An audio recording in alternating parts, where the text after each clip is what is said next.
Some manufacturers release new cars every 10 minutes or so, but Morgan's a little bit different. Morgan doesn't release cars very often, despite the fact that they're an incredibly old company. But they've revised their car that isn't so much a car, it's actually more of a creature. The artist, formerly known as the three-wheeler, has become the Super 3. And in this video, we're going to have a walk around this brand new, old school looking creature. I'm Jonny Smith, welcome to the Late Break Show.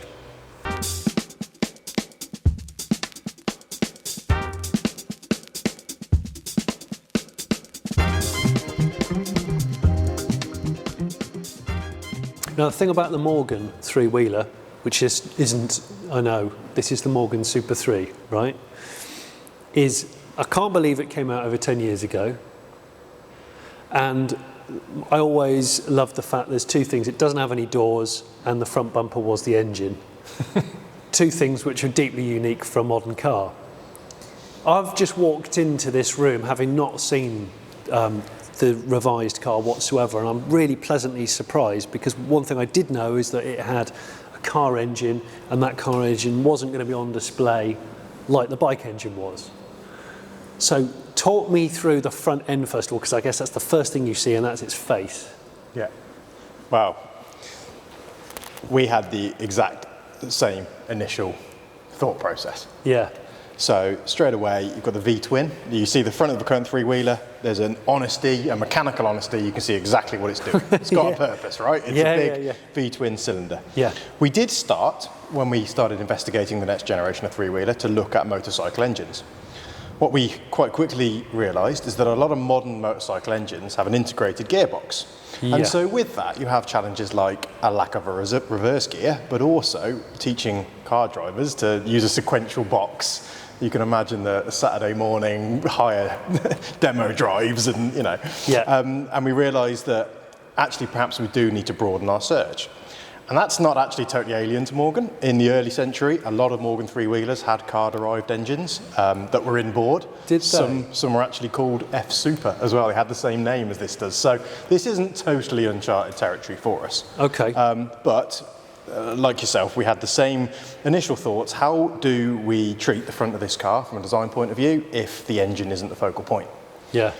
So it all started with the engine, actually, and flowed forward from there. The engine actually ended up defining the whole design, inspiration, and character for what this car was going to become.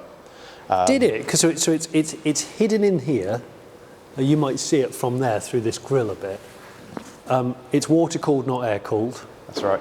Three-cylinder, not two. That's right. And it's a Ford. That's right. So it's a naturally aspirated inline three, which isn't without character. I like it's a three-part. It's a different character, but it's got this warble to it, and you hear a bit of induction, and it wants to be driven a bit harder and higher in the revs, and that's part of that engagement. But and you're right, you can see it.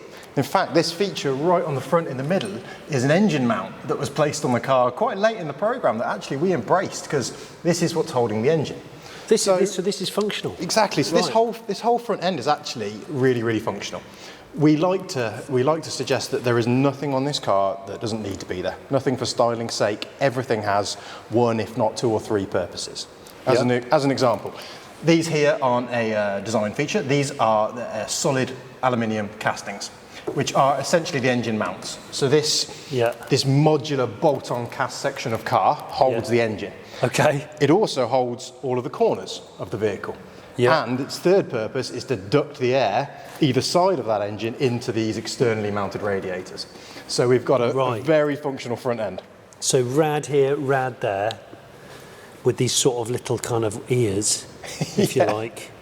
So is it just fed by air, or does it have electric fans, or is it? It does have some fans on the back to cater for slow speed cooling. Yes.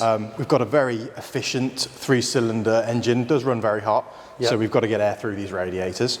And so that then led to the creation of the side blades. We call them blades because they sound really exciting. These side blades, barge boards, canards, there's many different ways of terming them. And you'll notice these are really flat and blade-like. They are, That's for two reasons. One, they're doing a lot of work to duct the air in, to capture that air, and then behind to feed the air and channel it out. So you can see the big impression in the side Yeah. one on the top behind these canard wings, and Yeah. there's one on the bottom too, and that's drawing the air through these radiators. So these are very aerodynamic functional features.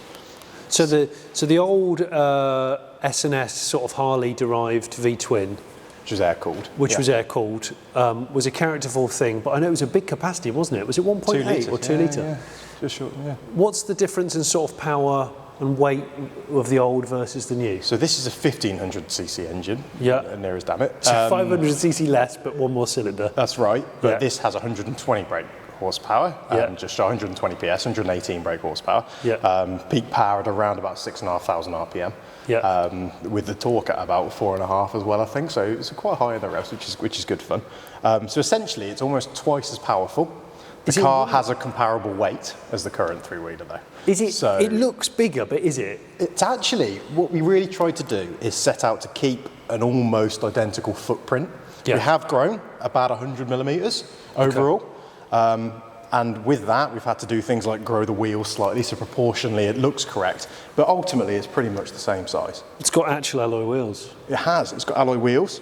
Yeah. And again, there's a whole story on the wheels too. Actually, one of the reasons these side panels are so flat is to take into consideration the turning circle. If we'd have put lots of shape on the outside of those radiators, we'd have been pushing the wheels outboard to get a sensible turning circle. And I mean, as a three-wheeler driver, you can steer on the spot with a throttle. But absolutely, as a best car for U-turns ever. Really, really clever. But yeah, so the wheels as a result are 20 inches to keep them proportionally the same, and there is no 20-inch tyre that looks like this on the market. So we've actually developed our own with Cooper Avon. Wow, which was really good fun. We got to define the ballooned tyre walls and the very sort of vintage tread pattern, almost like an old cross ply. So they look really period. I thought they were off the shelf kind of old style tyres, but they're bespoke to Morgan. It was really important for us to get the ride and handling and compliance absolutely perfect too. So all of the suspension geometry was calculated digitally. We did a lot of upfront digital simulation at Morgan on this one. We worked everything up digitally in CAD. It was all proven out for CAE and CFD and ride and handling dynamics. And very early on... This sounds very un-Morgan. It's very exciting. What's going on? And very early on, we realised that we need to have an incredibly positive offset on the wheels to get everything as far outboard as possible to get the right handling characteristics, which is great for handling. It's terrible for designers who typically like nice deep dish on their wheels. And thanks to that balloon tyre wall, we're actually able to bring the rim of the wheel outboard of the wheel well. So we've got this very flat, quite interesting satellite dish on the side. They remind me of a wheel. They're like a motive kind or a Lister Jaguar, the 80s Lister Jaguars. Sure. Yeah, sure. They had a really good wheel that was like that. We thought they were actually quite sympathetic to the look of these side panels too, and they seem to work really well like that, and we're actually quite pleased with how they turned out. So now we're on the side. You can tell that sort of barge board type thing that you were referring to with the air coming out. You've actually got loads of little attachments for it, which fascinates me. So on this one you've got a race number. On this one you've got what looks like a suitcase holder. Yeah, this is it. So this is a bit of a world first for Morgan. This is a unique design that we've developed to essentially enable quick release, interchangeable accessories and options. Okay. So here you can see a luggage rack, but these options all clunk and click off the car, and you could have a waxed cotton pannier. You could have a hard body-coloured pannier on the side. Yeah. All of these little fixings have got little holes you can attach your GoPro to film your journey in different ways, and you can attach tonneau covers. You see these repeated around the car. That's 6 GoPro mounts just on one side of the car. That's like a YouTuber's dream vehicle. So you've just taken that off and these are everywhere. So you can have them to interchange windscreens. You could have no windscreen and just some goggles. Yeah. You could have these low wind deflectors. Yeah. We do these in a yellow tint as well, which looks really cool. Or we can have a tall windscreen for a big touring setup. So with the luggage and the screens and all the little camera and phone mounts, and accessories, you can tailor it for use. So you can design it however you want. So although there isn't really any storage inside, assuming there's 2 people in it, that's it. You've got a lot on the back here. That's it. There's a luggage rack too. It's like an armadillo kind of body armour on the back there, which we really like as well. Ultimately, what we looked at is how people do use their three-wheelers historically, and you know, firstly, people are never afraid to use big colour. That's always been really, you know, really common to three-wheelers owners. You don't buy this car to be introvert. You know, you're making a bit of a statement of individuality. It's a bit Toad of Toad Hall, isn't it? And you've got to celebrate that. We've looked at some specifications in British Racing Greens and traditional setups, but what we also recognised is the way people do have journeys and go on adventures in these cars. Yeah. It's almost like a motorcycle for the car world. It's all the joy of being outdoors and completely exposed to the wind and the rain, but meeting up with your friends, the community element, having adventures, and we wanted to be able to, there's bungee straps inside to stuff bits and pieces. I'm just looking at that then. So going back, you've got the engine there, we know is the Ford drive motor. The gearbox is... It's a Mazda 5-speed gearbox. So same as the previous car? Same as the previous. So to be honest, engine back, it's quite familiar territory for us. We've got a 5-speed Mazda gearbox. Yeah. That's got a prop shaft into a bevel box. That turns the drive 90 degrees. We've done a lot of work on that bevel box just to get it sounding and performing correctly. Yeah. And then there's a belt for the final drive. So that's fairly familiar territory. So pretty much as was. Yeah. And then the construction of it, I remember when I was on 5th gear, I built one. Right. And we built the sort of bathtub frame, which was an aluminium skin-on wooden frame that lowered over the main chassis of the car. Yeah, so this is another world first for Morgan. This is Morgan's first monocoque. And that's quite significant because historically, as you know, and as you mentioned, Morgan has a chassis which is a rolling chassis. Yeah. And on top of that, we use a wooden frame and we coach build our aluminium. But the body is structurally independent to the actual chassis platform. Yeah. With this car, this is two world firsts. Well, it's entirely... How many world firsts is it? There's quite a few, actually. I'm saving the best till last, actually. Oh, okay. But there's an all superformed body. That's not a world first. That's the second time there's been a car with an entirely superformed body. The first was the Morgan Aeromax. Okay. So we own that first originally. Yeah. Superforming is superplastic forming. It's using air pressure to create huge sculptural aluminium panels in one go. Lends itself well to low volume manufacture, so that's why it's so good for us. Yeah. So it's all superformed, but in this case, the body sides are structural. And that's really significant for us. Between the body sides is sheet and fold aluminium for the actual base of the platform, which means that we can very quickly and easily reconfigure this car for different powertrains in future without affecting the big investment, which is the side panels of the car. So the front end is the business end. Everything there communicates function, it's highly technical, it's highly textured. The back end is a smooth tail teardrop behind the car. Yeah. Which we really like. It's almost like a horse and cart. You've kind of got the functional business end and then this really elegant organic pod around the side. We looked at a lot of early aircraft, a lot of mid-century jets, belly tank racers, and typically two halves of a form panel, rather than welding them along the edge to edge, they would have a flange and then bolt the flange together. So this is a bit of a nod to those early years of manufacture. Okay, and the exhaust used to be outboard. That's right. I remember because I've burnt my ankles on it a few times. It was still fun though. And now it's inboard. That's right. You just see it poking out of the rear there. And actually, thanks to this little rib, this protects anyone from coming into contact with it, which means we can get away with this really brutal slash-cut tailpipe. It is.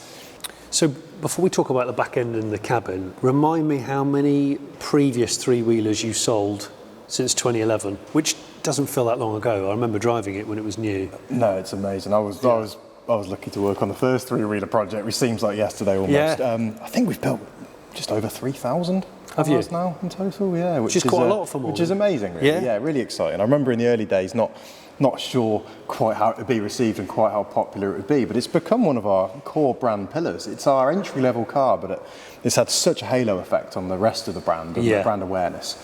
And Morgan does have that ability to surprise and delight. I mean, recently we did a CXT overland vehicle, which people just didn't see that coming. And you can see how these things turn heads, and people realise that Morgan isn't.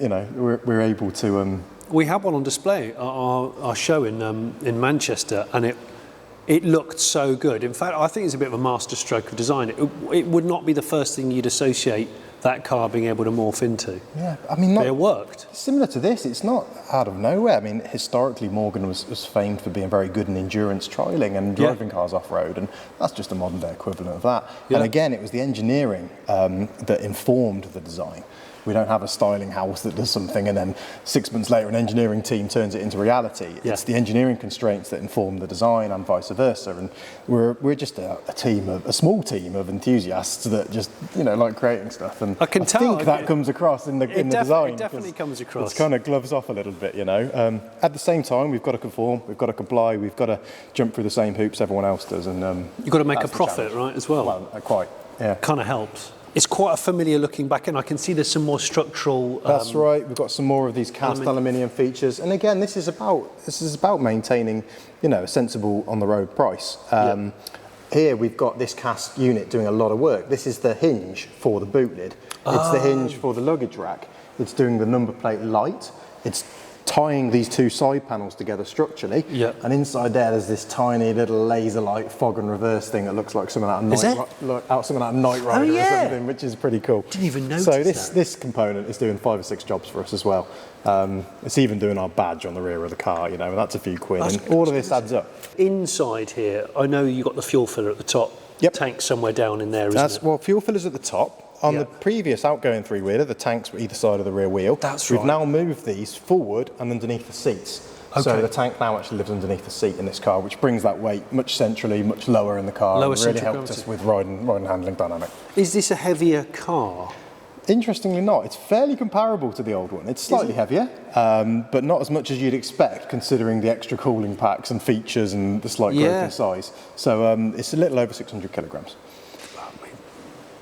The weird thing about it, and you were saying this just before we started, you don't actually need to have a front number plate. I didn't realise this on a trike, because it's not classed as a car, is it? You have to have a rear plate, so hopefully you'll be able to drive it on the road looking like it is, with that face, without a silly letters. So it's classed as a L5E motor tricycle. And that governs the level of approvals and legislation we have to do. We have taken the choice to do much more than we need to do, just because although it's classed as a motor tricycle, it obviously feels and looks very much like a car from the steering wheel forward. So we've tried to consider all the relevant M1 level safety categories that you have to do. We also have Morgan's first ever sat-nav, which is this beautifully discreet little unit here. This is from Beeline Moto. We love this. This syncs to your phone, and it's essentially a tiny little arrow and a number that counts down. When the number gets to 0, you're at your next turn, and whichever way the arrow is pointing, you commit and turn. So it's essentially a very simple pared down Morgan level of navigation, which is, it's all you need and nothing more. We've got all the familiar toggle switches and analog interfaces you'd expect in a Morgan. Big difference is these are entirely waterproof now. I think they're actually IP rated, so you can jet wash them or something. So you can pressure wash the interior. We've really thought about that. The leathers we've developed are waterproof leathers. This car features a technical fabric, which is, you know, like you'd get on a modern Gore-Tex jacket or something. It's waterproof, and you can clean it with chemicals and tread on it, and it's vegan as well. So this is there's a lot going on here. This is a lot going on here, yeah. I like the other car, the other example you've got, the British Racing Green one, is that amber tinted windscreens. Yeah, that's yellowy. So even if it's really, really drab day, aside from the fact you're going to be grinning, because it is the kind of car which just makes you smile, even if you're doing 20 miles an hour, you can have your rose tinted visors on. Which is great. So the seat in this car is fixed. You can't go up and down, forward or backward. So people may choose different screens for different circumstances. I like these deflectors. I find myself looking over them a little bit on the windy roads, and then when you get on the motorway, hunker down behind them, and you get out of the wind, and they're chunky, quite a nice I've place to be. noticed. They're not going to flex. This is legislation, so we have to have a soft radius and everything that's contactable, so they have to be quite thick. So it's become more efficient, probably quicker, well, definitely quicker, judging by the figures, more technologically advanced and more practical. So it sounds like a bit of a win-win. It does give a huge breadth of options that we've never had before, and price-wise, it's, you know, comparable or less to the current What is the price? Has it been released? At this moment, it hasn't been released. At the time we're having this conversation, by the time this goes live, it may well have been. We'll put it on the screen. Read the small print for that. Now, you mentioned in the press release, this is the most configurable Morgan in history. Talk to me more about this, because the two cars you've got on display are quite different. This is quite trad, British Racing Green, numbers. Looks great, you know, that's the sort of more predictable end. That's a bit more of a wild card, I suppose. Contemporary, sure. Okay, so I mean, these are the same car, and as you said, there is, you know, an almost infinitely configurable amount of options by the time you look at all the different variables you can have. Like any Morgan, paint and leather and those sort of things can all be chosen. We've gone one step further. We've got the extra different textiles and fabrics instead. Yes. We've got the metal finishes for the first time, so things like the front chassis castings that we talked about, they could either be in natural aluminium, like this car, or in a dark anodized colour, like on that car there. Right, okay. Similarly, the Superform chassis on the inside is all exposed. You can have that in silver or graphite or body colour in the inside. Okay, so there's whole handfuls of new configurable options on top of the already, fairly infinite range of paint and leather materials. So this car, is that bare aluminium? Yeah, so that's just bare aluminium, natural aluminium everywhere. Yeah. And then we've just got the leather and the paint work. And then you've got the bolt-ons. So we've got all the universal accessory rails that we talked about. You can change polished finishes or black finishes on some of the painted parts. Yeah. And then the different windscreens also we mentioned. So you can buy it without a windscreen? If you want. To be fair, it comes without a windscreen. It comes without a windscreen. So a windscreen's an option? Pair of goggles, windscreens are an option. So I think we've got something like 200 line items in the options list. Wow. Okay. We do have a car configurator going live today. Link below. Can we do that? Yes, in the description, I will put it there. So yeah, we do have a car configurator as well, which you can play with and try and configure your own. Yeah. You can change the colour of these side panels to the rest of the car. You can match that to the wheel. It's it's almost endless. To help people on the journey, we've created some predefined specifications that we like. Yeah. And they're grouped in 4 classic specifications, 4 contemporary specifications, and the car that's not here today we've also built is a touring specification, and we've done that in safari colours or Arctic Explorer colours. Okay. Or there's a camel trophy-esque one, so they're all Camel quite trophy. Good. They're all quite good fun. Just noticed the extra. What's that? That's a charger, isn't it? Yeah, so USB charger, heated seats, and footwell heaters, which are actually really nice. Actual heaters? Yeah, actual heaters. Is that a first? It is. It is a first. Okay, wow. There's a lot of firsts, isn't there? There is a lot of firsts. Motor-liter steering wheel, I just noticed that. Yeah, lots of them actually as well. There's another little stream of options. So you have an adjustable reach and rake on the column, but we also do different motor-liter steering wheels. So you can have a 14-inch wood rim or leather rim, 13-inch wood rim or leather rim, and then you can have varying amounts of dish. Oh, you can have a dish? Yeah, so... From driving the previous gen car, that gearbox with that final drive, it just seemed to work really well. You got the flyaway handbrake, which is the same as the last one. Bit of a Morgan signature, that one. It's in a really nice, aluminium housing again. It looks really neat. So presumably because you're a low volume manufacturer, the dawning of being able to instant prototype with 3D printing and all those things, you would never have done all this stuff like 20 years ago, 15 years ago. Well, this is it. To be honest, we have 3D printers and we rely heavily on 3D printing throughout the development process. Yeah. But we're also blessed with 150 guys in the factory that can prototype real time in wood and aluminium. They're all craftsmen, So we've always been doing instant prototyping, but the 3D printed stuff just helps us get to a good design quicker. Okay. It helps some of the craftsmen, set up tolerances with little spaces and jigs, and 3D printing is enabling us to continue hand making cars. And so it's definitely got a place. So we try to target the designs of our cars towards those qualities more so than a specific age group. Because we're actually finding a lot of younger buyers jumping into Morgans because they represent great residual benefits. I've noticed they don't lose money, and actually a lot of modern cars do. Well, we live in a world now where almost any new sporty car is probably too fast for the roads that it's going to travel on, and maybe a little bit desensitized to the speeds you're going to be traveling at. Whereas this does the opposite, or certainly the previous version did the opposite. It's almost irrelevant of how fast you're going, because it's not the kind of car you drive like hell, because it feels like you're going really quick when you're doing 30 or 40 miles an hour. And that's the thing, it's the seat of your pants experience. It's that grin factor that it always gets across. And I love that about it, which is why when I brought one home once, my son just couldn't believe it was a car with no doors. This is a car with no doors. Right, I'm going to climb in. If I can remember how to. I don't want to... Got to do the bum slide. Oh, yeah, there we go. Straight in.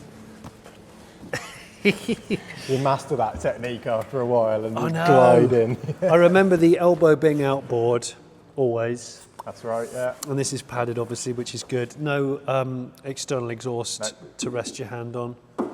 And now I'm in it, through these amber tinted sunshades, didn't talk to you about the headlights. Yeah. The headlights are really, really good looking. They've got these mad stalks on the top, which I presume are the indicators. We need to come up with a name for them. They need some sort of functional design name. Okay. But ultimately, this is a really good example of how legislation can influence the design of a car so much. Yeah. So different lights have different viewing angle requirements. So an indicator, quite understandably, has got a really wide angled viewing requirement, 80 degrees. Okay. As does a position light on a car. So you can see a car coming out of a junction, for example. Yeah. Had those lights been within the headlight pod, the edge of the headlight lens would have been measured. And that meant the lights would have to be above the front wheels or right forward on stalks to get that viewing angle. To clear the mudguards. Exactly, to clear the mudguards. Right. So to mitigate that, we raised those above in those little turrets, which meant that we can keep the headlight, which has got a much shallower viewing angle requirement, lower down. And the mudguards are really Art Deco, the way they almost go down to the ground. It wasn't in the design originally, but through some of the prototype testing, anyone who's driven a three-wheeler will know that when you turn into a puddle or something, occasionally you can get a bit of a stripe up the face. Stripe up the face. Yeah, I've had that. So we call those the Centurion mudguards because they look a bit like a Roman helmet. So completely waterproof controls, well, completely waterproof interior, I suppose. Yeah.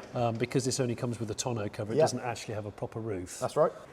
Can't believe you've got cabin heating. It actually acts as a welcome home light too, that one. That's another world first. So as you turn and key off, it just stays on for a minute, so you can just find all your stuff, which has probably gone everywhere. Which is everything. Yeah. It's like being on a fun fair ride. It's a creature. Yeah. It's not a car. Because it's great. in that no man's land between motorcycles and cars that I like. That's a really nice way of putting it, actually. It is a car to escape with. Yeah. Life is rarely more complicated when you get back from a drive in one of these. Yeah. So this is the way of getting out of a car with no doors. You have to stand on the seat. 0 to 60 in 7 seconds doesn't sound very fast, but it is when you're sat this low, this exposed, and that's the sort of naked appeal of a car like this. It's not conventional, no doors, no proper windscreen, no windscreen wipers. So going back to the front, you've got this lovely cast aluminium grooved piece here, which is structural, and it does remind me of the concept electric Morgan, the EV3, which came out a few years ago with its sort of asymmetric eyes, which I thought was very characterful. In there, the 3-cylinder Ford 1.5 triple, which I'm looking forward to hearing. I can't start it today. And then, of course, because it's water-cooled, little radiators inside these little ears either side, with the panels that I've got, well, I'll show you in a minute, all the things you can attach to them, making them functional for people that want to travel with luggage. These Centurion mudguards, which come all the way down to like a couple of inches off the ground, housing specially made Avon tyres, the Speedmasters, which are neat. And these rims, which do they remind me of something like a Lister Jag or an XJ220 wheel. It'll come to me. Love the LED headlights with these little kind of snail, I'm not allowed to say snails, but kind of like snail's eyes for indicators, just so that they're visible and you can get a full turning circle without these sitting here or here. And remember, the original, the previous motorcycle engine three-wheeler had the engine right over the front. This has the engine inboard, in there, under those louvers. And come round the side. Loads of attachments for GoPros and luggage. Your roll hoops, your sort of teardrop tapered shape. This is not a separate body chassis car anymore. It's all aluminium monocoque. In fact, there's hardly any plastic on the car that I can see at all. Waterproof switchgear inside, come around the back, nice little LED lights with the reflectors on the side. Another piece of cast aluminium that's structural, which has the name stamped on it. There are no other badges that I can see. Fuel filler in the top here. Remember, this has luggage inside here as well. It hinges back, and then if you want, you can fit another luggage rack. So it's actually got a bizarre amount of packaging going on. And talking of the packaging, here we have, they've laid out some stuff for me. So on the side, you've got these fasteners. Morgan will make their own This is like a sort of aluminium Morgan flight case. They're loving their aluminium at the moment. Now theoretically, I know this is a prototype, it can just go onto the side of the car, you put it in and move it forward, and then you can tighten up these knurled knobs here. And you carry your luggage externally like that. And then you can say, no, I don't want that one, I'm going to have my soft kind of waxed fabric case, again made for Morgan by another company called Marley. Look at this. This one has the optional cup holder in it, or flask holder, which is so neat. I don't know another car which has an outboard cup holder. I've got to do this carefully because I don't want to damage anyone's paint. Hang on.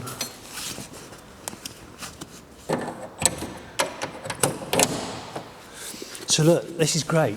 You got yourself a pannier, you could have your suit in here. Could be a suit bag. But I'm driving along, elbow on the thing here, grab myself my flask. It's eccentric. Remember, this is an eccentric car. That's what it always kind of was. I mean, back in the 20s, it was actually a really good race car.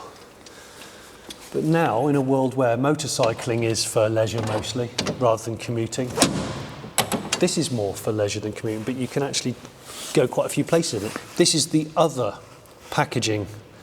This will go in at the bottom here, but these are elasticating. It's like a sort of backboard. You can stick your hold all bags in, or your cat, or your dog, or a goat would probably fit as well. It's mad to think that over 100 years ago, Morgan decided to make this car, this three-wheeled contraption. And it's gone from being, you know, a race car to a means for getting out of a motorcycle and into an actual vehicle. And now it's been resurrected. But what I like about it is it's been resurrected authentically. It has practicality. It allows you to escape. It doesn't have to be particularly fast. The engine isn't very big, but it doesn't matter. It's not a very heavy car. And there's so much to enjoy about it. And I think in a world where we buy these things because we want to, not because we have to, I enjoy the eccentricity of them. And then there's the matter of future-proofing. Future-proofing is not the term I'd normally associate with Morgan, but this car, if you want it to be, in the not-too-distant future, will be available as an electric vehicle. Hope you've enjoyed this detailed walk around the new Morgan Super 3. If you're a patron of the Late Break Show, thank you for supporting us this way. I'll put a link in the description below if you want early access to films like these. I've been Jonny Smith. This has been the Late Break Show. Thank you.